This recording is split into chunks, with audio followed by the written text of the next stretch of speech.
now. It's coming up, and I will pick on somebody. Okay, Sara, behave yourself. I picked on you. All right. I always pick I'll on try my somebody best. there. Okay, you're I'm the gonna try one. my best. You're the one. Okay, let me see if we can get this to come up here on my screen. Okay, Jordan, let's do it. All right, send in the feed. Have a great show. Everybody smile. Dance with me. Welcome to Read My Lips Radio, Rico. a lively hour of unscripted conversations with savvy creatives. Producer and host, aka Radio Red, asks novelists, artists, photographers, designers, comedians, actors, musicians, composers, screenwriters, directors, and technology innovators about their creative passion, inspirational muses, and how they create. Ooh, how those lips can talk. Now, here's AKA Radio Red. Thank you to Mr. Intro Voice, AKA Radio Red in the house. I can't believe it's already the middle of May. Where has the year gone? We were just hoping we'd survive the past couple of years, and now the time is just flying. Maybe it's just me. Read My Lips is my fun show on Monday nights where I get to talk to very, very interesting creative people. Look, we're all creating something. How do you dress? How do you decorate your house? How do you say hello on the phone if you still have a phone? How do you write your emails? We're creating everything. But we're talking about how people create their business, their career, their passions. We used to call them hobbies. Oh my, am I dating myself?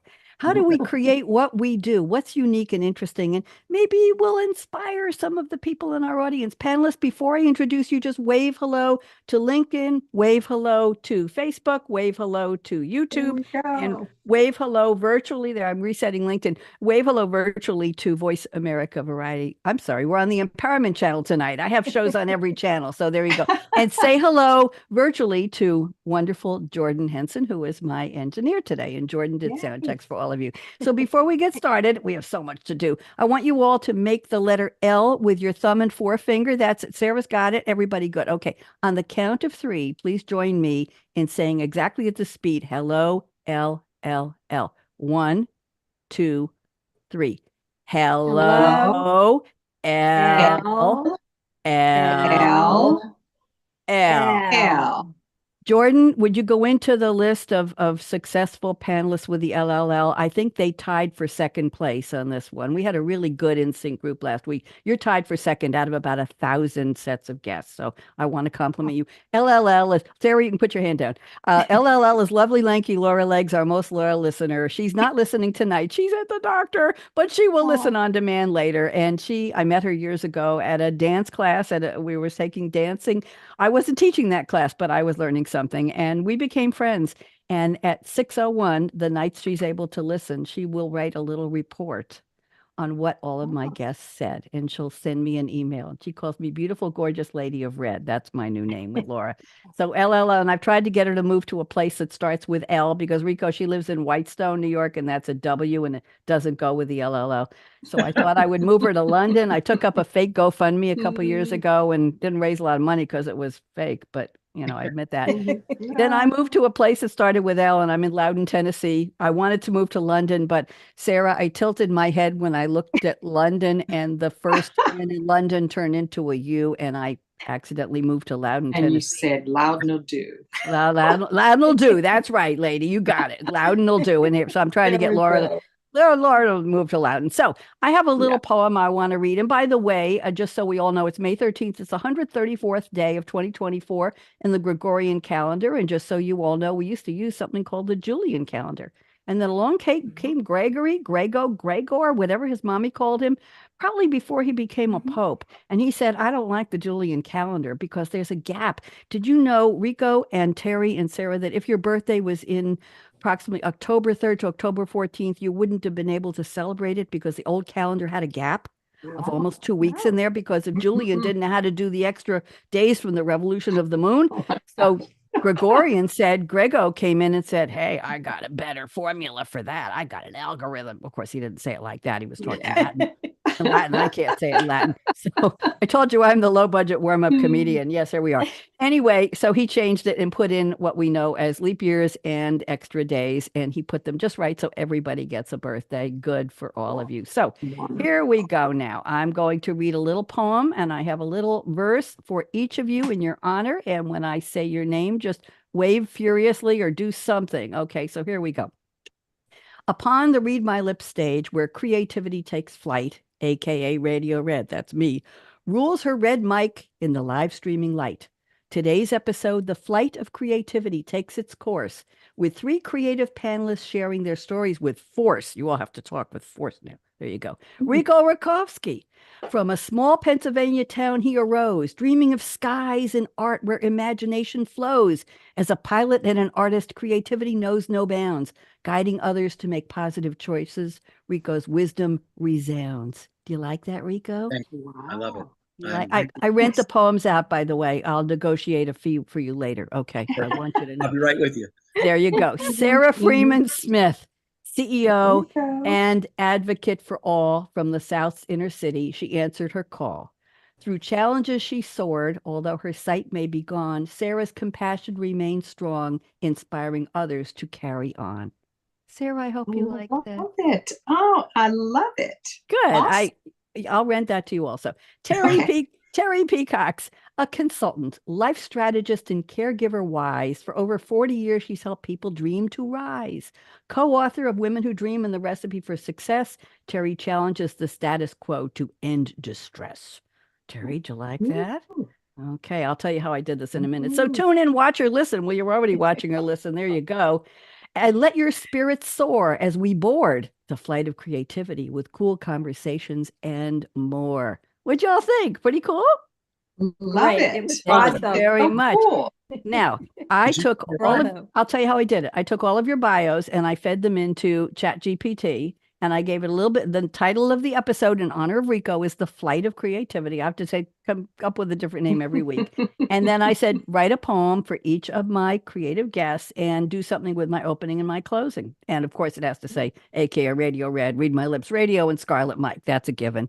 Well, it came back with a poem and I went in and edited it. I had to do a lot of work on this one. But how long do you think, let's start with you, Sara. How long do you think it took for ChatGPT to send me the core of that poem?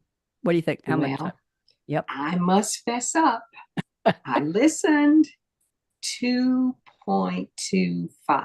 Oh, seconds. you are good, lady. You not only listened, you And remember. I paid attention.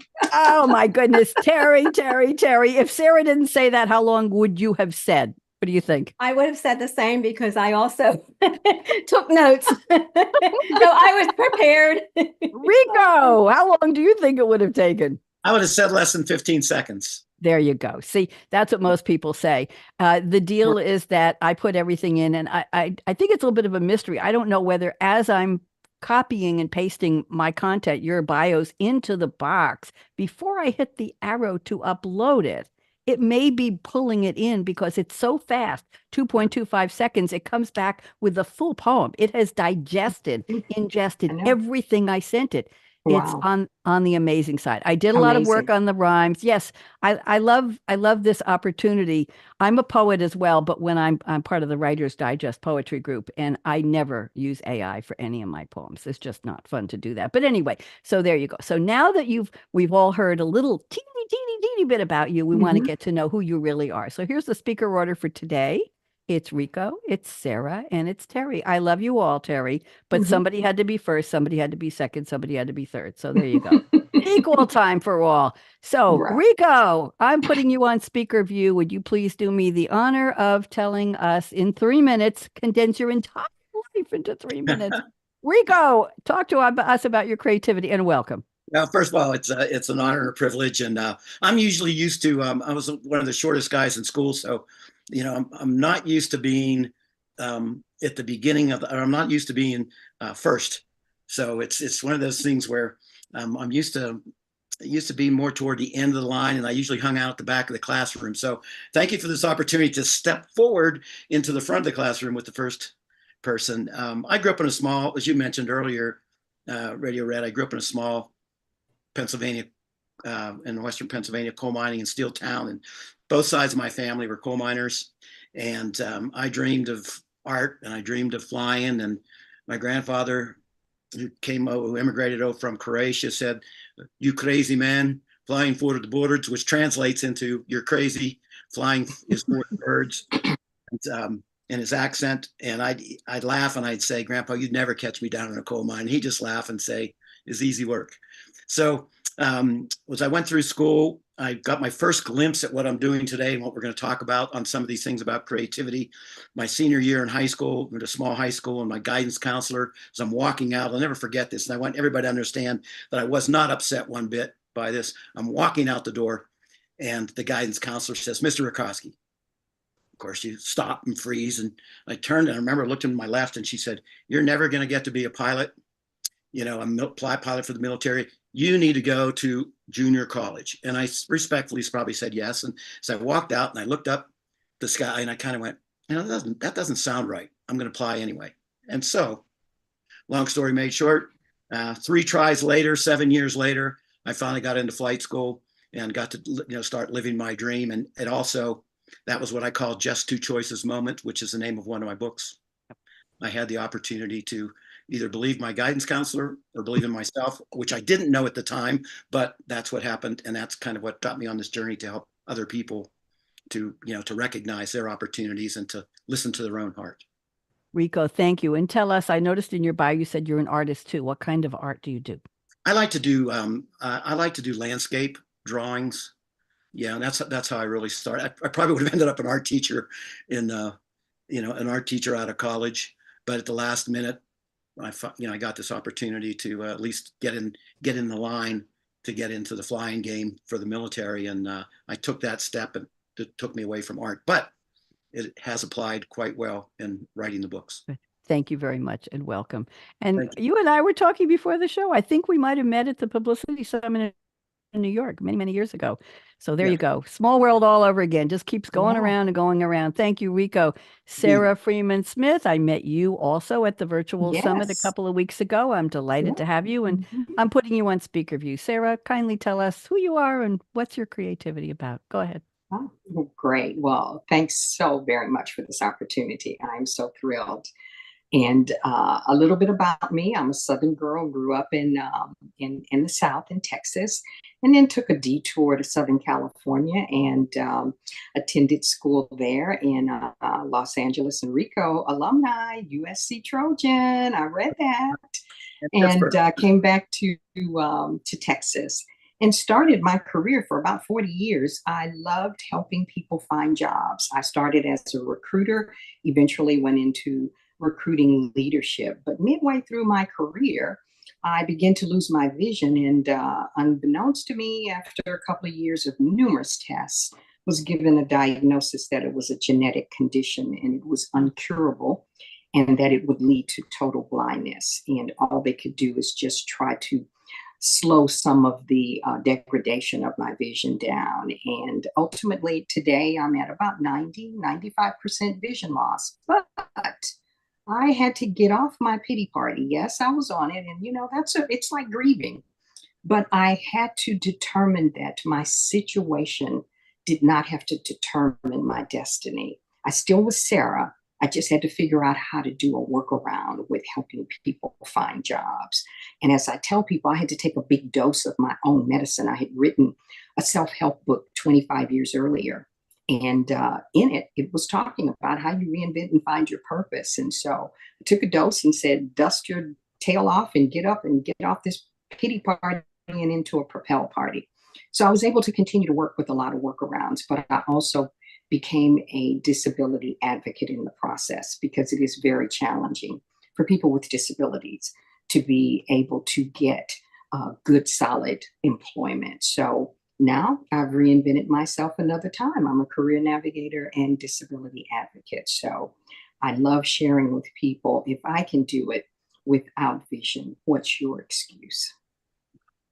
Wow, that's all I can say. Sara, when I met you at the summit and you had 2 minutes to pitch me, just like Rico did and Teri and everybody else from the summit, I didn't have even a nanosecond of hesitation. I said, if she wants to be on my show and she's as beautiful as she is and as well-spoken and as interesting and creative, she's coming on my show. That was it. So you didn't have to advocate for anything, but you're the second person I met with a vision loss at the summit. There was somebody last year as well. Very, very interesting. So we like to be very inclusive in the real meaning And of the thank word, you. right? I Well, appreciate that. I Yes. thank you. I thank you. And we have a lot more to hear from you. Teri P. Cox, MBA. Welcome, Teri. Loving having you here. Would you please tell us who you are? Teri, go ahead. Thank you. I'm delighted to be here, and these are tough acts to follow, I'll tell you. I'm originally from Pittsburgh, and I started as an English major, always good writer. Wasn't enough. Journalism wasn't enough. Took more courses, speech and rhetoric wasn't enough. So I had a self-designed. I got a self-designed BA in communications and speech from the University of Pittsburgh. But while I was there, I had the opportunity to work on a couple of projects. One of them turned into my first book, Help Yourself, a Women's People's Resource Directory for Pittsburgh, which was published by University of Pittsburgh after I graduated. I was hired and put that together, and I've been working on these kinds of initiatives to make a difference. Okay, so for the past 40 years, I've dedicated my life and career to challenging the status quo, thinking outside the box, and connecting the better dots, the golden dots, to better solutions. I'm also president of Cox Communications Partners LLC. It is a strategic communications company. I cannot fix your cable service. We were all wondering about that. No. Especially No, Rico. He was going to ask for your 24/7 service number. Go ahead, Teri. No, but I am a strategic communications consultant. I'm a life strategist, best-selling author, speaker, and a new podcaster, only into my 4th episode. But what I also had to deal with, I mean, I've had 40 years of making a difference with life sciences companies as a consultant, but also midlife women and professional women going through changes, caregivers, and those with cancer and more. I always take on projects that make a difference. And I'm blessed to say that my projects have made a difference for millions of lives. So I'm very blessed with that. And I also have been a caregiver myself. Every project I take on is tied to my personal experience. And I was a caregiver supporting my mom when my dad had Alzheimer's and he was gone. Then she developed congestive heart failure and then a stroke. And then after she was gone, 3 months later, my husband and partner in all things developed prostate cancer. And I was his caregiver for 11 years before he passed away. So I am a change agent who also has been dramatically transformed by personal change and loss. But there are 2 kinds of change: the changes you want and initiate, and those that you don't want. And how you deal with both kinds makes all the difference. And those are the lessons I've learned. And now at this stage in my life, in addition to being a consultant, I also am sharing that knowledge and those gifts with others to make their lives easier and to navigate through change and loss more efficiently. Thank you very much, Teri. That's quite a rich background, quite a lot of experiences you've had, and a lot of loss as well.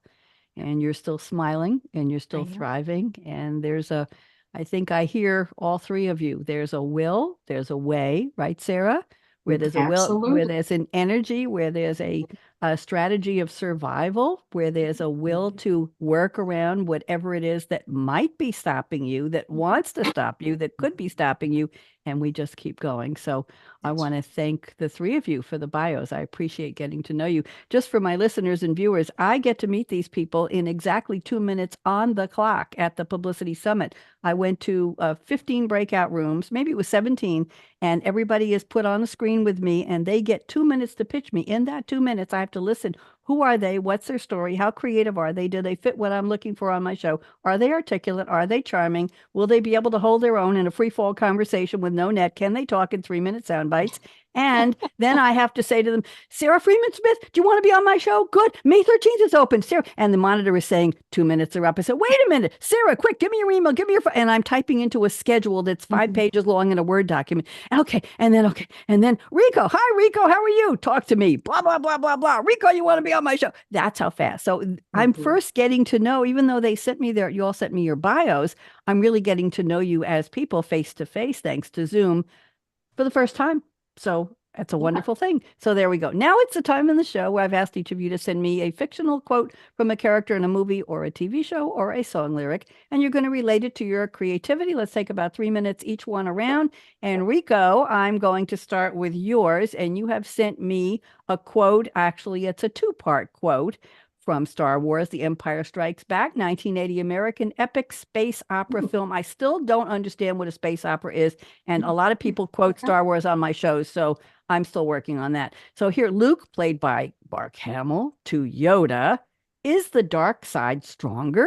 And Yoda, voiced by the wonderful Frank Oz, no, it's quicker, busier, more seductive. That was the scene. And just so you all know, let's see now, story was based on a story by George Lucas. It's the sequel to Star Wars from 1977, the second film in the Star Wars film series, and the fifth chronological chapter of the Skywalker saga.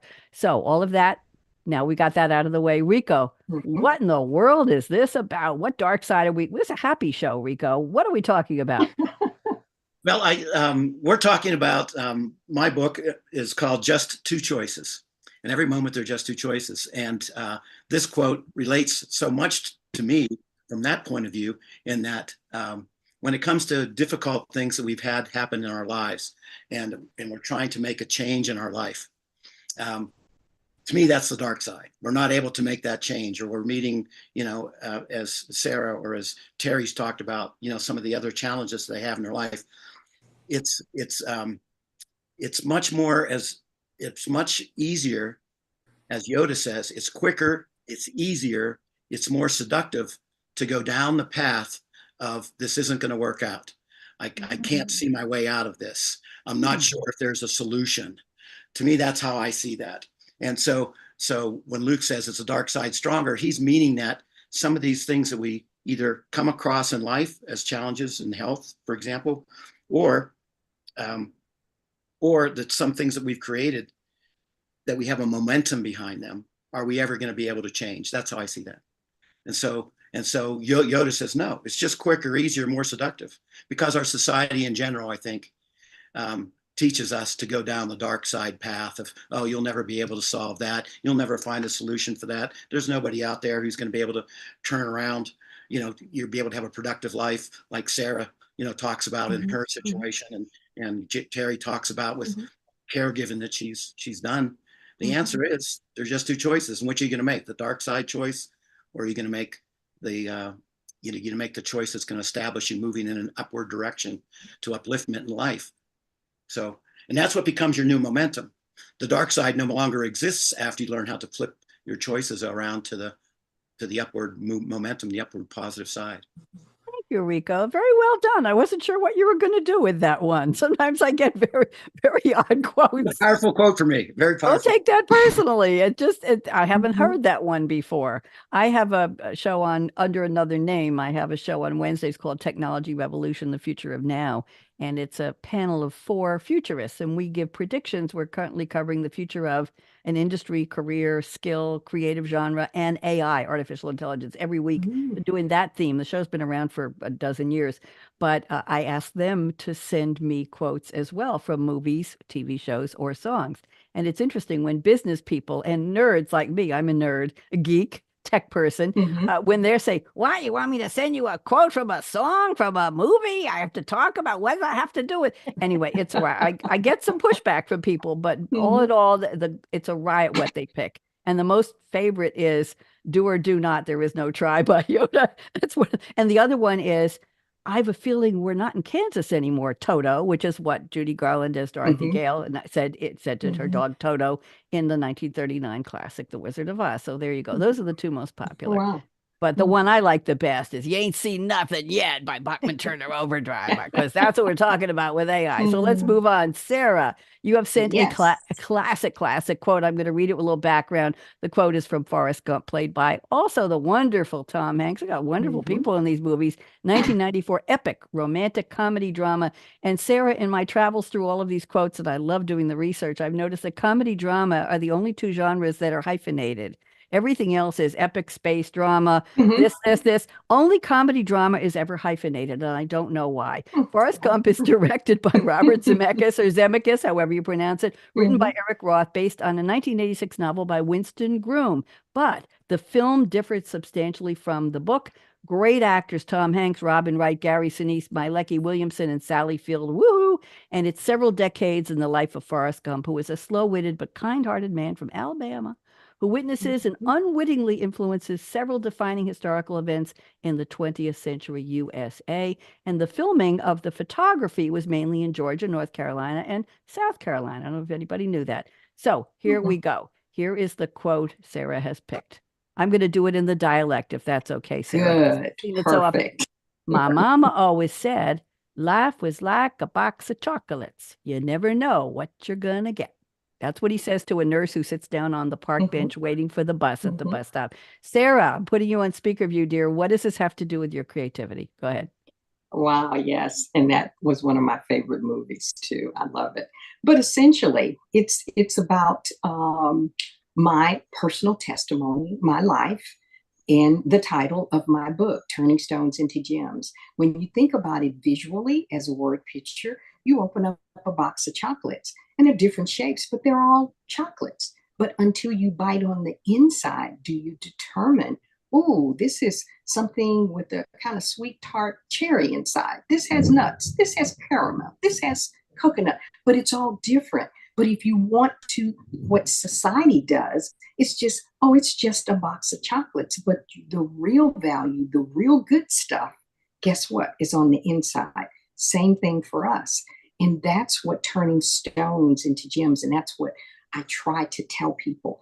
What you think, what you believe, your attitude, it manifests itself ultimately outside. So if I believe in myself, I think positive thoughts, I focus on what I can do, it is eventually going to come out on the outside as a positive impact.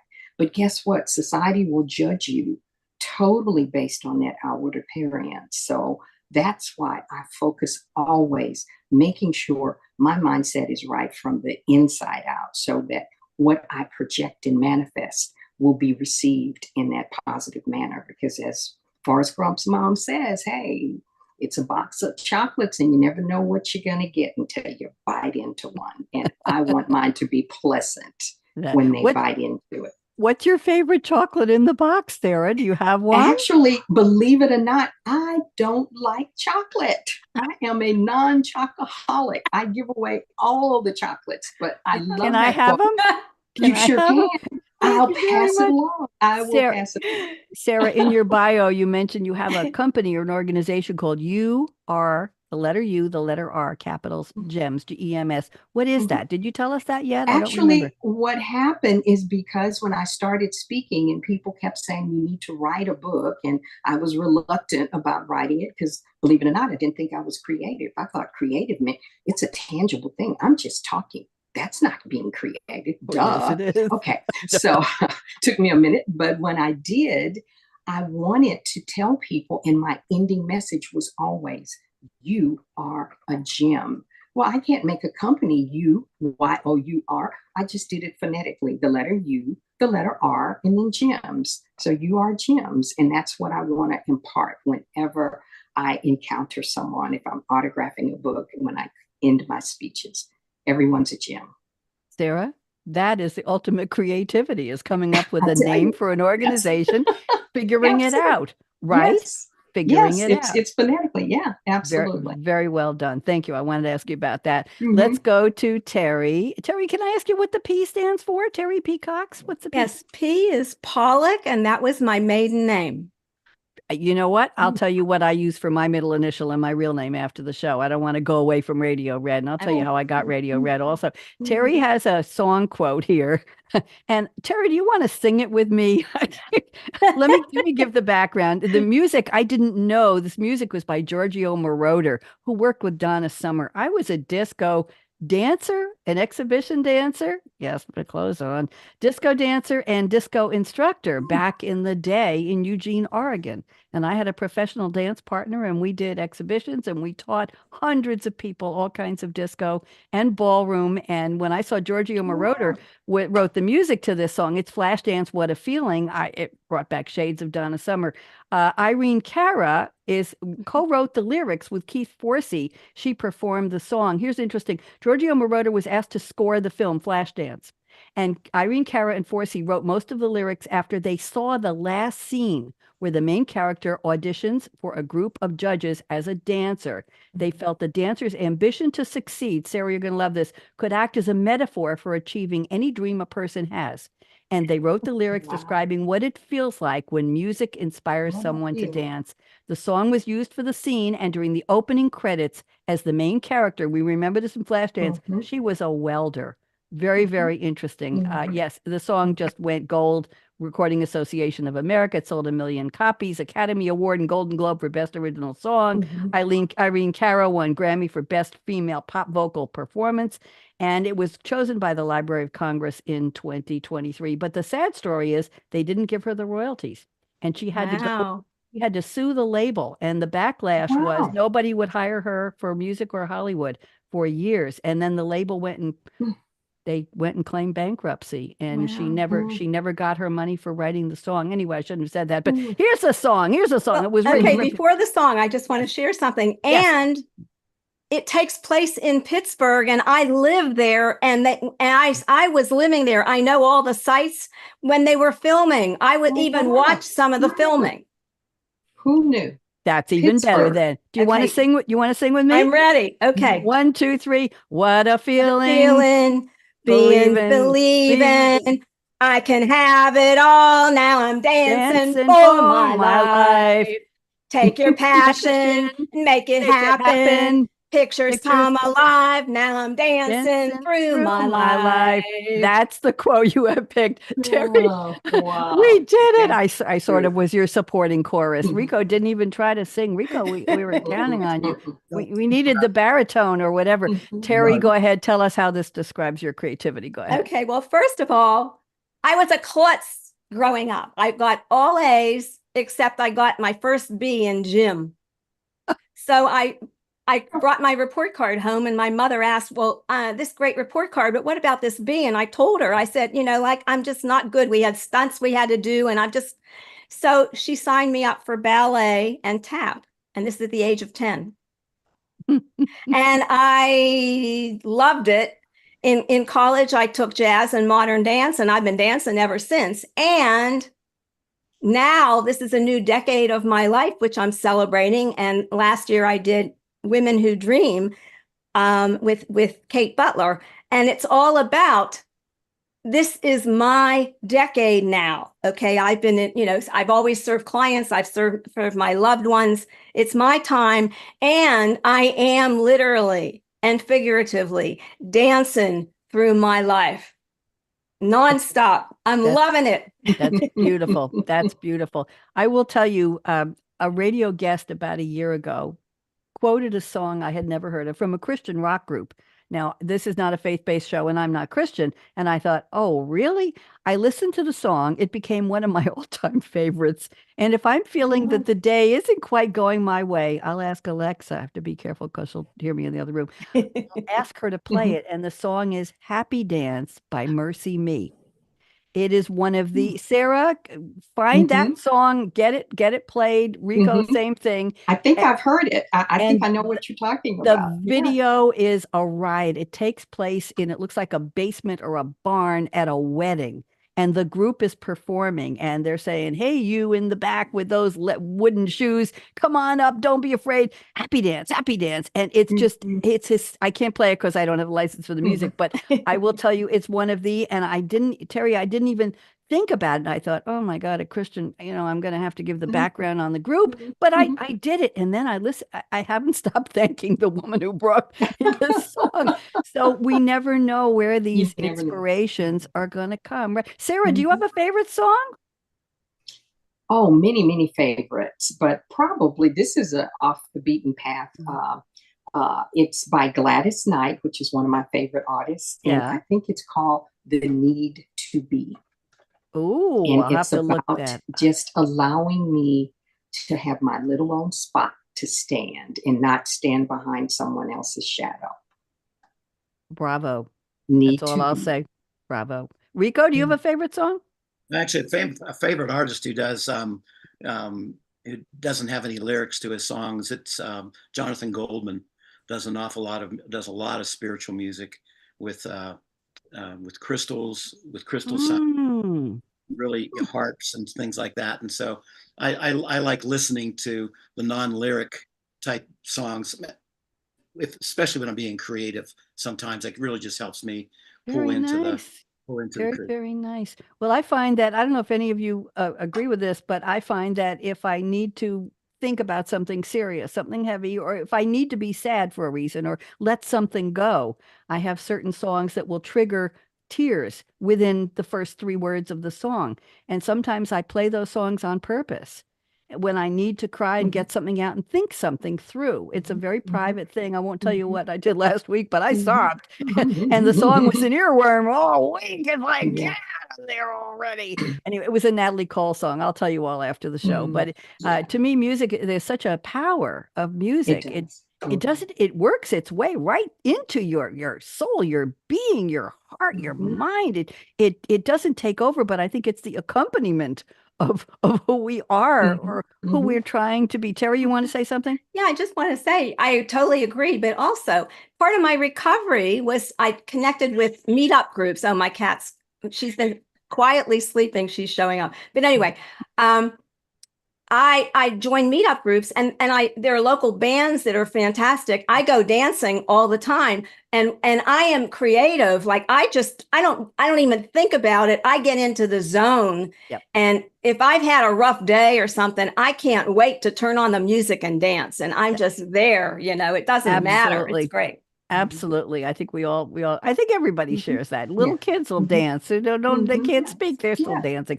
Okay, let's go to the creativity statements. We've covered a lot already just in the conversation about your quotes and your bios, but let's attack one from each of you. And then I have some fun stuff at the end. So Rico Racofsky. Rico, I wanted to put an F in your name in the worst way, Racofsky. And I have just gone through all of my notes and taken out the F. I don't know what I had in mind, but I have to admit to you, I just had to update everything, but you're fine. Your bio was correct. My notes weren't. So here we go. Rico says in this statement number 3, Rico, I'll read it to you and then I'll pick one from Sara and one from Teri. Rico says, as a pilot, being able to see unlimited distances from high altitudes represents to me being able to write, design, and create books with unlimited vision. Now that's a metaphor. So Rico, why don't you tell us, what do you get from flying? What does it do for you as a writer, as an artist? Go ahead, Rico. Well, art and aviation are both obviously very visual careers, perspectives on things. And so I was anticipating, I wasn't sure if this is how I was going to be asked, but I'm going to hold this picture up here. And Sara, I'm sorry. This is what it looks like when you fly. I mean, this is going over the Cascade Mountains, but it's just unlimited views. And so you're just, for me personally, I'm in awe the whole time. I was never much of an engineer, but when you get into aviation, you obviously got to learn technical kinds of things. And that view from being up in any altitude, but mostly when you're up in the 40s and you're close to 50,000 feet, you can start to see the curvature of the earth. And so I look at that as like when I'm writing a book, and it's my inspiration comes a lot of times while I'm flying, in terms of you're looking out over this very expansive space, unlimited. And it's like, I can think unlimited. I feel unlimited. And so that's what it goes into goes into the books. And obviously the books that I've written, and it obviously influences the art that goes into the books, because one of the key things in aviation is that you have to be able to look at something and make a snap decision. Is something going wrong, or is everything still okay? And as soon as you see that something's off, you have to correct it right away. And my point just being, it's that visual response. Visuals allow humans to interact 60,000 times faster than just with the words by itself. And so 30 plus years of instantly being able to respond to visuals and art has helped me to keep my creative pace going, and to keep looking out at an infinite way. I mean, and it's colorful. I love colors, and that goes back to my roots is in drawing, landscaping, landscape paintings and stuff like that. So, What are some of your favorite landscapes you've painted, Rico? well, one of my favorite ones is where I grew up. I grew up in Western Pennsylvania, and there's a bridge that my dad used to take me fishing a couple times a year. We go to this one stream. It was just a really small stream, but it had just this really bridge that made you feel at home. And we fished all around that bridge, sometimes under the bridge if it were raining, of course. But that's I like not just the landscape, but I also like when you put things like covered bridges, like you see in Pennsylvania, and some kind of old structure, associated also with the landscape, an old farmhouse. Those are the ones that really capture my attention. Sounds like The Bridges of Madison County. Remember that movie? Right. Oh, did I cry? Oh, did I cry? Wow. Oh, did I cry? Let's go to, thank you, Rico. Sara, I'm looking at your statement number 1. I'm going to read it for you, and then you'll just explain it for us or unpack it. Sara says, creativity means for me the ability at any time or any place to imagine thoughts that go through a marinating process of stillness and soaking until it emerges into thoughts, into words, spoken, written, or recorded. Sara, tell us a little bit about this, please. Yes. Well, for me, especially, as I stated, for many years, I didn't think I had a creative bone in my body. But what I came to realize was the power of my words that came from thoughts. And so let's fast forward. Now here I am. I have no vision, but we all, for me, creativity is prompted by something visual, something sparks that you visually can imagine, and then you begin to create, put it on paper, make it, what have you. And for me, without that vision, I find that my juices begin to flow because I'm sitting somewhere. I can't see if I'm in a crowded room, but I sense that. And if I sense it, then I'm a little bit more observant and I'm paying attention to maybe sidebar conversations, little noises. And then I begin to just sit and imagine. And next thing I know, I've got a little bit of a story. And I turn to someone and simply say, hello, because I realize I've entered the room. They know I can't see. And it starts things. And it's something that I shove in the back of my mind. And I come back home or in the car. I use a journal a lot. And no, I don't write, but I vocalize, I record, and I have a wonderful app that allows me to take a recording and turn it into a transcribed text. And then I type it out and I just sit it still. And that can manifest into me telling a personal story, the power of words, a personal situation encounter. So that's what creativity is about. And I never know when it's going to pop up, how I'm going to use it, but I use myself a lot. I laugh at and tell stories of how I have to make myself laugh when I can't see things or things go wrong. Oh yeah, I do silly stuff. And people go, but you can't see. I said, yes, but I'm very transparent. And I realize the power of a personal story, being able to tell that, but being able to just let it just kind of stay still until you just know when it's the right time to pull it out and to share it with someone to make a difference. Thank you, Sara. I'm going to read a little quote, Teri, before I get to yours. David Byrne, who was from, he former songwriter and former frontman for Talking Heads. I think you've all heard of him. I read the transcript of an interview he did on a podcast called How Ideas Happen, hosted by Stephen Johnson. And I'm just going to read this briefly, and I think you'll appreciate this, all of you. He says, sometimes I have just the title of a song that comes to me, and I write it down. And I go, expand on that. I think there's something there. Sara, this is reflection on what you just shared. And I have in my computer a whole lot of musical ideas that maybe have a melody, a nonsense word melody, awaiting words. But usually I need something to start with. It's hard to start from nothing. I'll accumulate these very little beginnings. When I come back, I've got something to build on. And then he says, our minds fizz with fragments of ideas, puzzles to ponder, clues on how to fix a problem, right, Teri? Most of us undervalue that chatter Writers and Mhm. artists systematically capture the little beginnings. I thought you'd all enjoy that. I've Yes. saved that because I've used it on several shows and it just Mhm. resonates. So thank you, Sarah. Let's go Mhm. to a statement from Teri, and then we've got some fun stuff to do. We're doing fine on time. Teri, I'm reading your statement number 3. You say, when tackling a challenge or a problem for a client or on a personal level, I first meditate and give myself some quiet space and listen to my intuitive wisdom as it guides me to get clarity about the situation. I ask lots of questions. I seek creative resources, the right resources to find answers. I explore all relevant options, use my personal toolbox of gifts and strengths to design a plan or project that offers a solution, seeking partners and funding if appropriate. So, Teri, I shouldn't have read the whole thing because it was beautiful, but I hope I didn't take away what you were going to say. Teri, take about 3 minutes tops and tell us what this means to you, please. Go ahead. Okay. Well, first of all, going back to the song and taking your passion and making it happen has really driven me. And so whatever challenge or opportunity I have before I just dive in, I mean, I am inspired by many things and I have many opportunities, but I take quiet time and focus on how should I move forward? Okay, how should I move forward? And I do meditate. And what's interesting is your inner wisdom knows you better than you think you know yourself if you take the time to listen. And whenever I've gone through these, especially challenges in my life, when I've had those opportunities, then I also say, okay, what questions should I be asking? And then I can go online or I can talk to someone or whatever. That is how I connected with Jack Canfield. Took my first webinar and I've been working with him ever since. And I co-authored a book with him called The Recipe for Success. And it really, it takes those steps. I don't just dive in.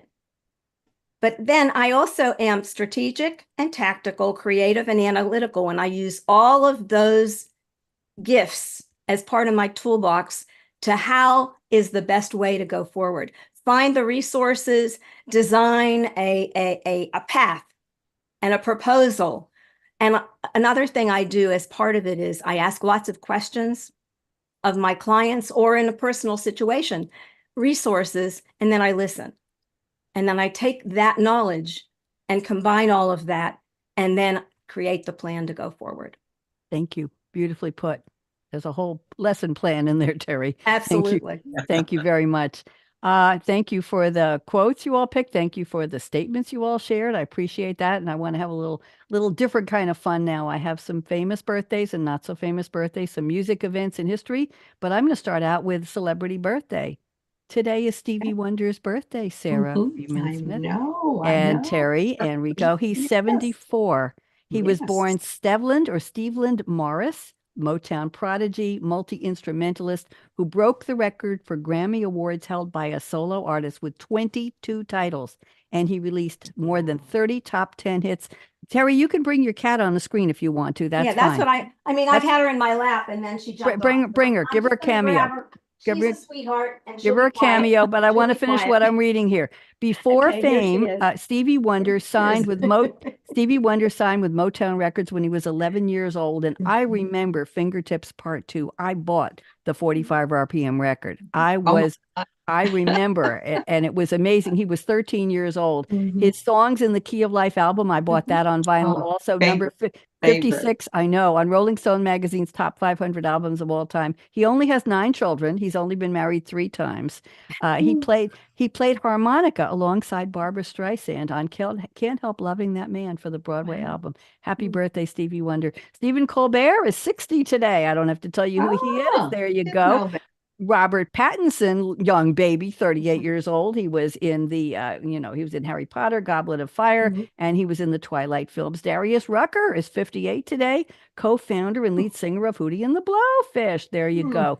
Today is the passing of B. Arthur, who was born this day in 1922. Maude, that's right. Deep voice Maude and Dorothy on The Golden Girls. Golden Girls. I bet I have a fact you all don't know. She joined the Marine Corps and was honorably discharged as a staff sergeant.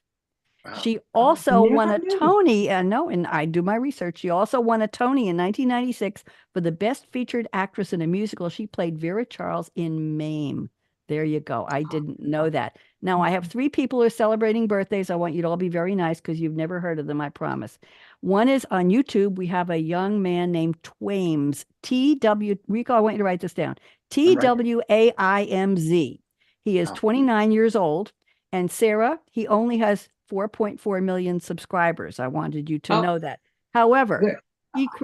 he loves llamas and he has eccentric comedic behavior. I don't even know what that means. He was on Oh. Vine. Vine was the 6-second video format before YouTube. Mhm, He only had mhm. 3 million followers there. So he wasn't very popular, Oh, but he has wow. 4.4 million. So happy 4.5. birthday to Wow. Twaimz, who's 29. Yes. Then on Mm. Insta, we have the mother of a famous performer, Tish Cyrus. She's Miley Cyrus's Miley's mother mother. and Billy Ray's wife.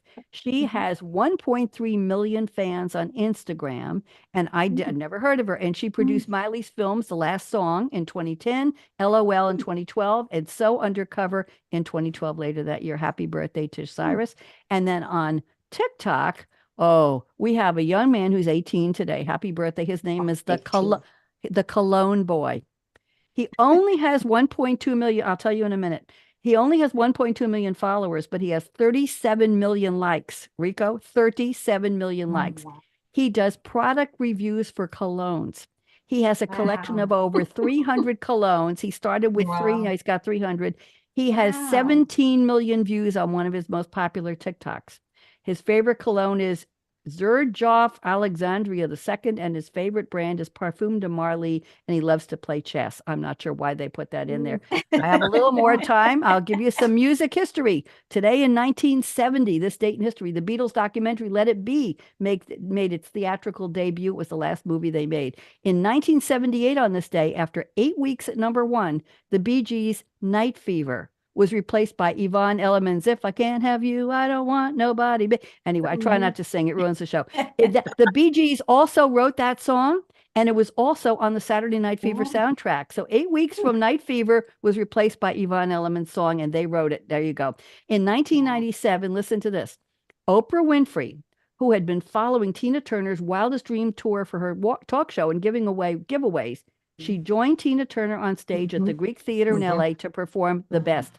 However, Tina said to her, "You really don't have any rhythm, do you?" It's been documented.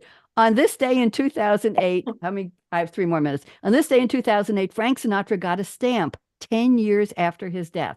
It was a 42-cent stamp showing him in a snappy suit and a fedora hat. Wow. On this day in 2010, do I do my research or what, Teri? On this day in 2010, a young man named Grayson, Greyson Chance, 12 years old, appeared on the Ellen DeGeneres show. He performed his cover of Lady Gaga's song Paparazzi. 2 weeks later, Ellen DeGeneres formed a record label and signed him. He was 12 years old. Get out of here. And on this date in 2016, Chance the Rapper released his 3rd mixtape called Coloring Book, and it was not available for purchase, but it debuted at #8 on the Billboard 200, the first release to make the chart on streaming alone. He went on to win the Grammy for Best New Artist. That's for the birthdays. Now, it's International Hummus Day. Everybody go out and eat hummus tonight.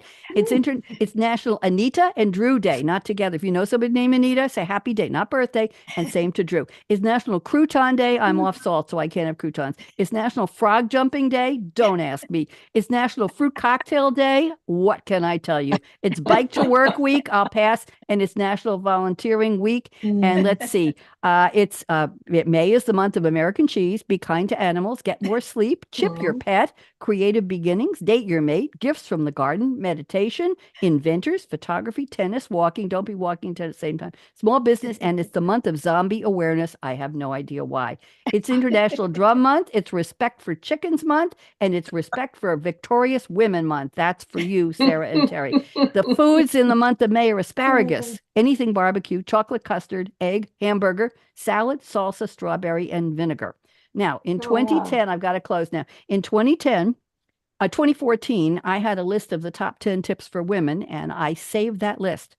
10 years ago, Sara and Teri. That's for Okay. the two of you. And the Mhm. number one tip was aspire to be Barbie. The biatch has everything. That's all I'm going to say. Wow. Way before the movie. Now, I'm going to read my Talk about- closing and listen up because you're going to join me. Life is short. Break the rules. Forgive quickly. Kiss slowly. Oh, yeah. Love truly. Join me in a quick laugh. 1, 2, 3. Laugh loud. Oh, you're good. Laugh uncontrollably and never, ever, ever. Sara knows this. Never regret anything that made you smile. Here's my final closing. Work like you don't need the money. Dance like no one's watching. Was I was teaching disco? They watched. Sing like nobody's listening and love like you've never been hurt. We all have. Let your heart regrow, regroup, and come back and love again. Money talks, chocolate sings, la. And last but not least, I stole this line from a host years ago. Thank you for turning me on. Radio Red signing off. Read my lips. Rico Racofsky, Teri P. Cox, MBA, Sara Freeman Smith. Thank you so much. And Jordan at Voice America. Thanks for being my engineer. Everybody wave goodbye. Don't go away. Guess we're going to talk. Jordan, are we out? Jordan? All clear. Great show. Thank